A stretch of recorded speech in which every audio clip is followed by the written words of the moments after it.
Mr. Murray, I'm very happy to have you live, finally. Only seen you on YouTube before, which was highly amusing, I must say. Glad to hear it. Always admiring your patience when you are attacked. Yeah. Because you had a rather hard pieces. You're writing about the suicide of Europe. I mean, you know, everybody is living comfortably.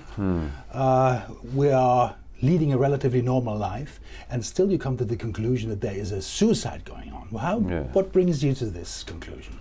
It's several things, but the first thing is my eyes, which I still maintain that it's necessary to say what you see in front of you. There seems to be a diminishing trend in our continent these days, where people want to say that things are as they hope they are, rather than as I think they are, and as they can see they are. So the first thing is simply observing what is happening. And what I think is happening is a conjunction of two major events. The first is the mass movement of people into Europe from the rest of the world, which seems to have no end, which has massively sped up in recent years. And the second is that this should be happening and that they should be moving into a continent that seems not to think it has any particular right to continue existing in any recognizable form. And the conjunction of these two things is, I think, fatal. And I'm not saying that it's, you know, merely dangerous. I'm not just saying that if you tweaked this bit of legislation, things would get a bit better. I'm saying this is fatal, this is suicidal. And that if you are interested in history, as I am, if you're a historian, as I am, if you like to chart the movement of human events, as I do, you cannot look at what is happening now in Europe and honestly come to any other conclusion. I know quite a number of people who would strongly disagree with you, who still think they see there are a few single cases of problems with immigration, who think that it is a growing diversity that's enriching us, and are very happy about the things that are happening, and are actually attacking people like you for seeing it otherwise. Yes. How is it possible that these completely different views can exist? Of course, if I was lying, it wouldn't cause them so much anger, would it? This is a very big part of the problem. They know that I'm on to something, and that I'm and a few other people are saying something which they wish we wouldn't say. That's why they attack very viciously at times. What are the other examples? What don't you like? Which development don't you like?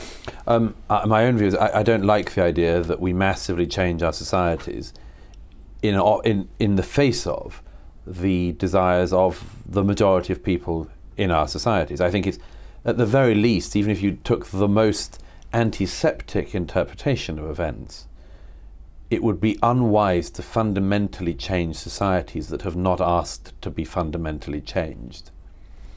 To carry out massive experiments on hundreds of millions of people seems to me to be unwise unless those hundreds of millions of people have asked for the change. Europeans did not ask to become this multicultural, multi-diverse society.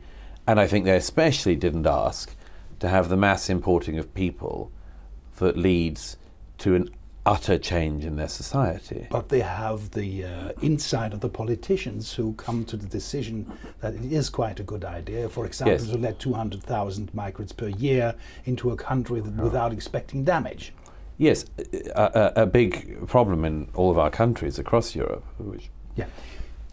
You air a certain opinion. Yeah? And you're a nice guy. But then, on the other hand, one feels that the enthusiasm for immigration is so strong that everybody who criticizes is strongly attacked. Yes. How comes that the people who like immigration are so aggressively reacting towards people who criticize it? Well, because the critics of these policies are criticizing what they think of as everything about themselves. Their own ethics, their own morality centers around this thing of being an open person, and therefore somebody who even points out the problems is hitting the very core of their being. It's very undermining for them. Of course, they have certain tools in their armory. They They accuse everyone, for instance, of being a racist. They accuse the general public of being racist. Sometimes they call them Nazis and fascists and so on. And I think this is a very, very big mistake for lots of reasons. One is that even in this era, the truth should matter, and that you shouldn't call people things that they're not for short-term political convenience. And secondly, and this is a more ominous warning, don't wear down words you might need one day again. Don't make the words meaningless now.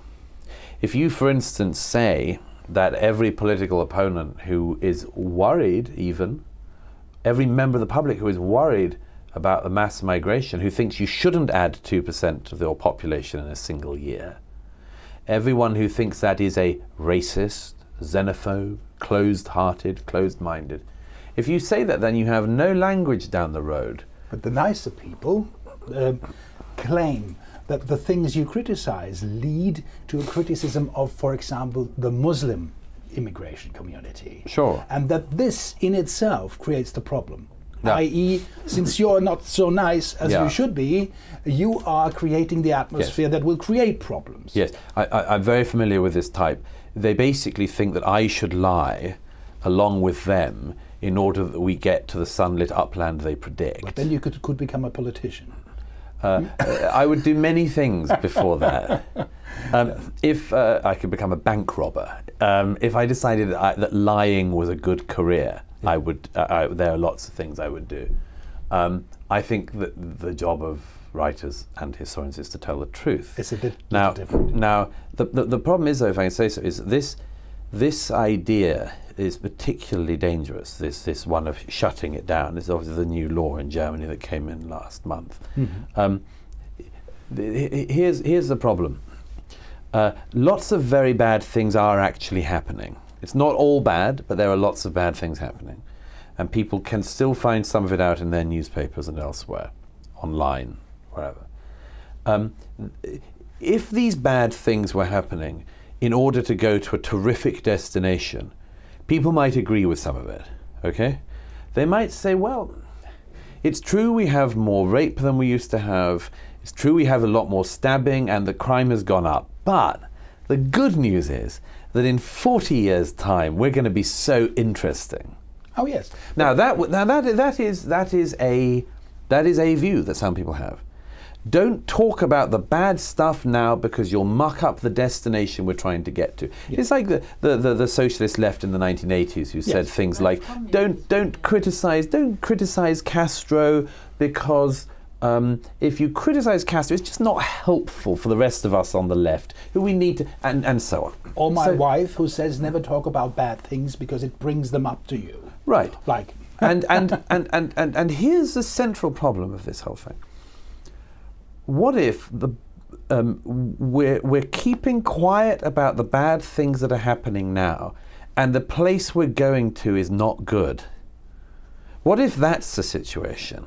I think that is the situation. I don't think we should, for instance, not talk about a stabbing here because in 40 years' time we're going to be much more interesting. I think that we're going in a bad direction and we should talk about the bad things that are happening already now. And this attempt to shut it down is the most dangerous harbinger we have for a very, very much worse future. What should happen? So the politicians obviously don't know what they should do in order to keep the situation stable. What would your idea be? One single point before all the others. Slow it down. At the very least, slow it down. This will lead to ugly pictures, though. Everything in life is choices.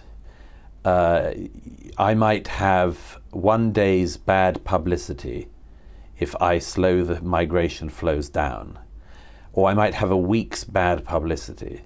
But I have to decide if I'm a politician.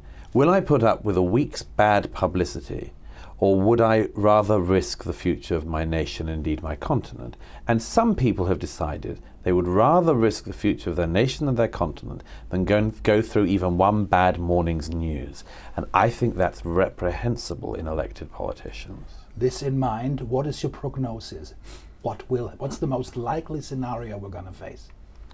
most likely scenario is more of what I describe in depth in the book, which is that the process that's been going on for a long time, which has sped up massively in recent years, continues at some kind of rate in the years ahead, and that there is no attempt to turn it round. The reason why I say that the most important thing above all is stopping or slowing down the flow is, first of all, it's because that's what the general public across Europe are asking. That's what they are asking their politicians to do, and what they have been asking for a long time. And so the first thing is, try to do what the general public would like you to do if you're in politics. What will happen if this doesn't happen is a massive escalation of what's already happening, and a future and a society in which I think we would not want our children's generation to live. This is the most key thing that politicians have to think about. Not how can I be elected for another 4 or 5 year term, or how can I do better in the midterms, but am I at the end of my political life going to leave a country better off than when I first came into politics, or worse off? Angela Merkel and her generation of politicians in Germany are leaving an entire continent infinitely worse off than when they came into office. They're looking forward to their wonderful pension time. Well, it's none of their business anymore then. This is a cynical view of their decision-making process.